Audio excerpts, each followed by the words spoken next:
Hello friend, this is Rahul. Welcome to my YouTube channel Vats. तो अभी हम दिल्ली सल्तनत के बारे में पढ़ रहे हैं। दिल्ली सल्तनत की अर्थव्यवस्था के बारे में पढ़ रहे हैं अभी, और दूसरा पार्ट आज स्टार्ट हो रहा है। तो आज हम जो कुछ छूटा है अर्थव्यवस्था के बारे में उसको पढ़ ले रहे हैं। तो स्टार्ट करते हैं। सबसे पहले बात करते हैं दिल्ली सल्तनत के समय यूरोपीय व्यापार के बारे में।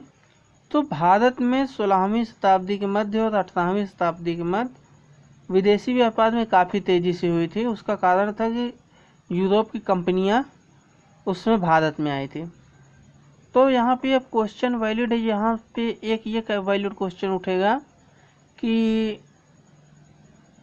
हम दिल्ली सल्तनत की अर्थव्यवस्था पढ़ रहे हैं, लेकिन यूरोपीय कंपनियां 16वीं और यहाँ पे यूरोपीय व्यापार के बारे में बता रहे हैं, वो भी 16वीं 18वीं शताब्दी के बीच की। तो क्वेश्चन तो वैलिड है, लेकिन कारण क्या है इसका? नीचे आप देखेंगे कुछ लिखा है, लोदी 1498, वास्को डी गामा, ये सब। ठीक है, तो क्या मतलब है?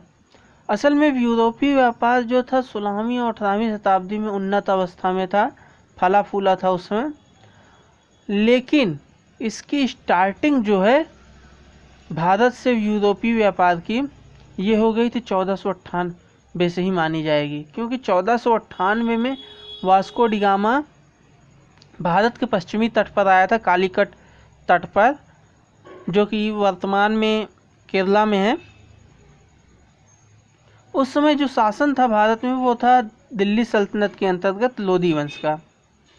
ठीक है, अब चूंकि 1498 में पहला यूरोपीय यात्री यहाँ पे आया था, और जिसके बारे में ये भी कहा जाता है कि वास्को डी गामा ने भारत की खोज किया था। कई पुस्तकों में ये जानकारी भी मिलती है। तो हम बता दें आपको कि यहाँ पे 1498 में लोदी वंश के समय वास्को डी गामा भारत आया था, इसलिए स्टार्टिंग मानी जाएगी 1498। तो इसीलिए यूरोपीय व्यापार की भी स्टार्टिंग मानी जाएगी दिल्ली सल्तनत के अंतर्गत। ठीक है, इससे ज़्यादा कुछ और नहीं जानना है, बस आगे चलते हैं। कर प्रणाली क्या थी? Taxation system. उस खराज, खम्स, जजिया और जकात, ये वो कर थे जो कि मध्यकालीन भारत में दिल्ली सल्तनत के समय पे लिए जाते थे। तब इसको डिटेल में भी देख लेते हैं। उस क्या है? उस जो है मुसलमानों से लिया जाने वाला भूमि कर था। यहाँ पे लिखा 1/10 और 1/5। तो ये दो प्रकार के थे, मतलब उस कर एक ही था, लेकिन दो प्रकार से लिया जाता था, 1/10 और 1/5। ये 1/10 वहाँ पे लिया जाता था जहाँ पे किसान सिंचाई अपने से या तो करता हो अपने साधनों से, या फिर प्राकृतिक साधनों जैसे कि वर्षा आदि। ठीक है, बरसात के पानी से। तो वहाँ पे 1/10 लिया जाता था मात्र। लेकिन अब जहाँ पे राज्य के सिंचाई के साधनों के द्वारा किसान अपने खेतों में पानी भरता था, सिंचाई करता था, चाहे वो राज्य के कुएं से हो या नहर से हो, तो उस केस में 1/5 भाग उस कर के अंतर्गत लिया जाता था। अगला है खराज। खराज जो है ये गैर मुसलमानों से लिया जाने वाला भूमि कर था। उपज का 1/3 से 1/2 भाग लिया जाता था, मतलब कम से कम 1/3 रहेगा और ज़्यादा से ज़्यादा 1/2 भाग ये लिया जाएगा। उस खराज के बारे में एक रोचक बात बताता हूँ, दोनों के बीच क्या संबंध था। उस जो था मुसलमानों से लिया जाता था, खराज जो था गैर मुसलमानों से लिया जाता था। अब मान लीजिए किसी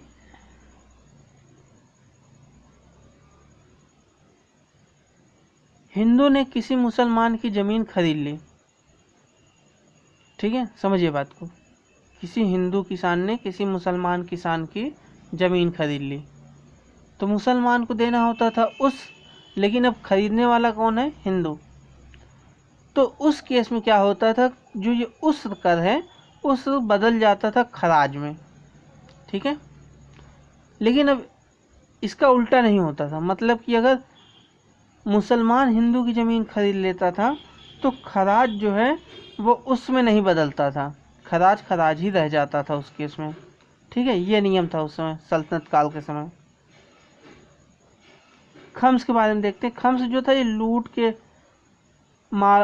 का जो भी सामान हो या फिर जो भूमि में गड़ा हुआ सामान हो, खजाना हो, ठीक है, लूट में जो भी माल मिलता हो वो सब का जो हिस्सा बनता था उसको खम्स कर कहा जाता था।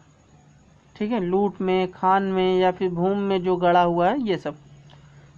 और इसका हिस्सा जो बनता था 1/5 राज्य को जाता था और 4/5 सैनिकों को दिया जाता था, जो सैनिक उस मतलब उस गड़े हुए संपत्ति को पाते थे या फिर लूट में संपत्ति पाते थे वो सब। ठीक है, तो 4/5 हिस्सा सैनिक का लग जाता था। लेकिन जब अलाउद्दीन खिलजी आए तो उसके समय में इसका उल्टा कर दिया गया। मतलब कि 1/5 सैनिकों को मिल गया और 4/5 राज्य को मिलना था। फिर बाद में जब फिरोज शाह तुगलक आया, तुगलक वंश के समय, तो उसने फिर से इस नियम को पलट दिया। फिर से यही नियम लग गया, 1/5 राज्य का होगा, 4/5 सैनिकों का होगा। क्लियर है। अगला है जक़ात। जक़ात जो था ये मुसलमानों पे लगने वाला धार्मिक कर था। हालांकि ये प्रायः लगाया जाता था धनवान मुसलमानों पे। ठीक है, और ये टोटल इनकम का 2.5 मतलब कि 2.5% होता था। ठीक है। अगला है जजिया। ये गैर मुसलमानों पर धार्मिक कर लगाया जाता था और इसकी वैल्यू जो होती थी 48 दिरहम, 24 दिरहम या 12 दिरहम होती थी। और ये प्राय लिया जाता था खराज के साथ। ये जो खराज है ना, इसके साथ ये लिया जाता था जजिया कर। ठीक है, और बाद में फिरोज शाह तुगलक जब आया था तो इसने जजिया को एक अलग टाइप का कर बना दिया। ठीक है, आगे चलते हैं। भू राजस्व जो है वो लिया कैसे जाता था।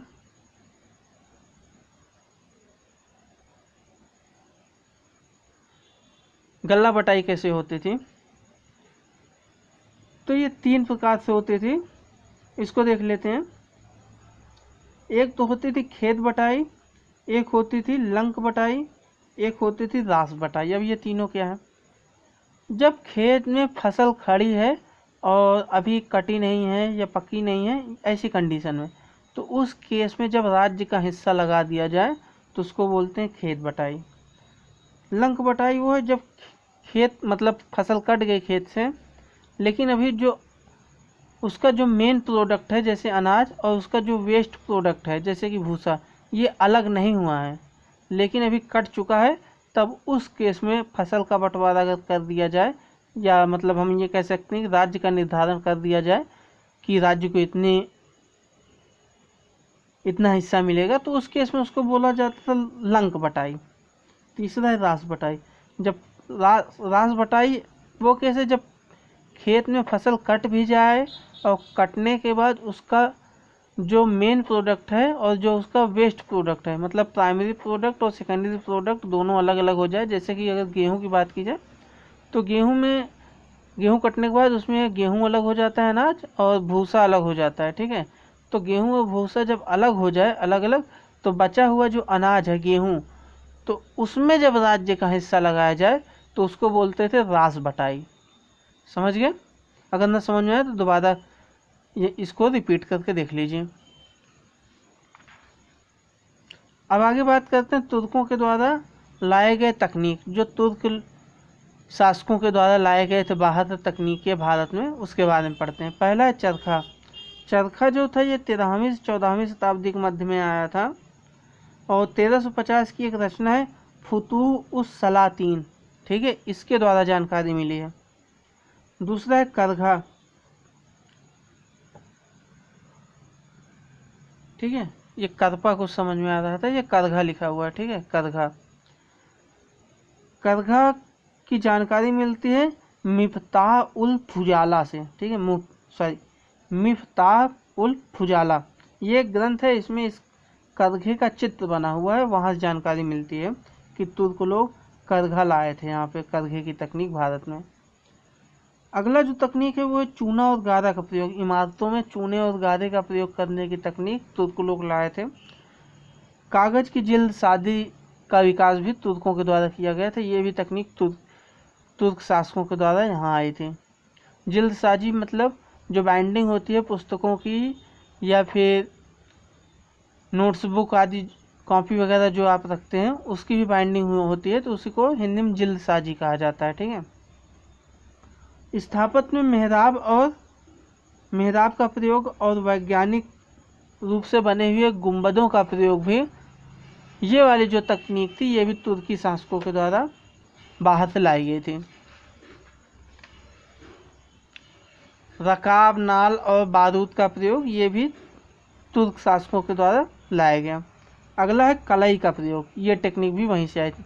कलई का मतलब होता है कोटिंग करना।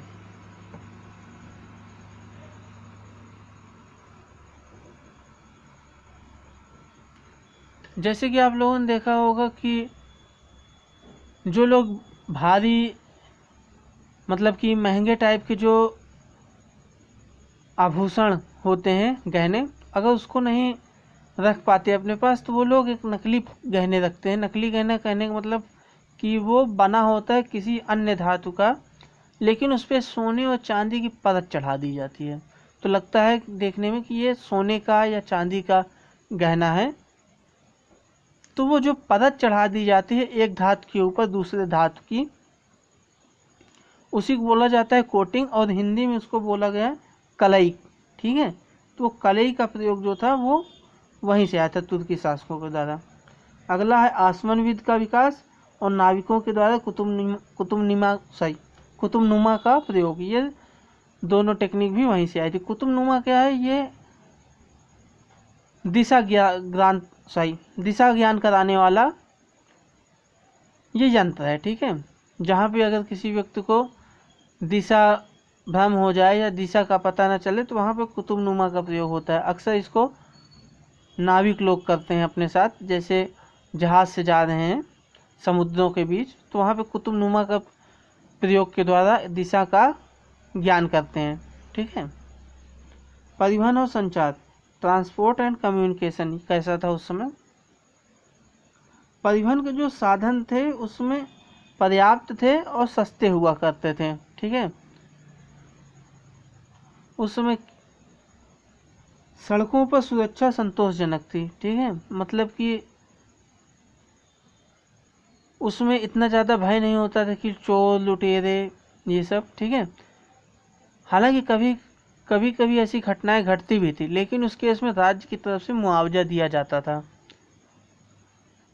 और इसके अलावा हर 5 कोस पर एक सराय होती थी। मतलब कि अगर जो लोग सड़क से यात्रा कर रहे हैं तो उस केस में यात्रियों को किसी प्रकार की कोई असुविधा न हो, इसके लिए हर 5 कोस की दूरी पर एक सराय बनाई जाती थी, जिससे कि बीच बीच में लोग वहाँ पर विश्राम कर सकें, आराम कर सकें। ठीक है। ये सुविधा राज्य के द्वारा दी गई थी। तो ये रहा दिल्ली सल्तनत की अर्थव्यवस्था का दूसरा भाग। तो इस तरह से दिल्ली सल्तनत की अर्थव्यवस्था यहाँ से ख़त्म होती है। अगले वीडियो में हम पढ़ेंगे दिल्ली सल्तनत की कला और संस्कृति के बारे में। हालांकि कुछ लोगों को लगेगा कि ये काफ़ी डीप में चर्चा हो रही है, तो मैं आपको बता दूं, ये अगर आप फैक्चुअल चीज़ें पढ़ेंगे तो आपको अच्छा तो बहुत लगेगा, पढ़ने में मज़ा भी बहुत आएगा, लेकिन वो चीज़ें सिर्फ और सिर्फ छोटे एग्ज़ाम में चल पाएंगी।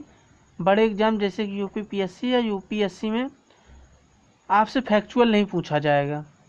प्री लेवल में भी आपसे प्रश्न आसान नहीं पूछे जाएंगे फैक्चुअल, और मेंस में तो राइटिंग करना रहेगा, वहाँ पे लिखना रहेगा। ठीक है। तो इसीलिए मैं आपको डीप में पढ़ा रहा हूँ।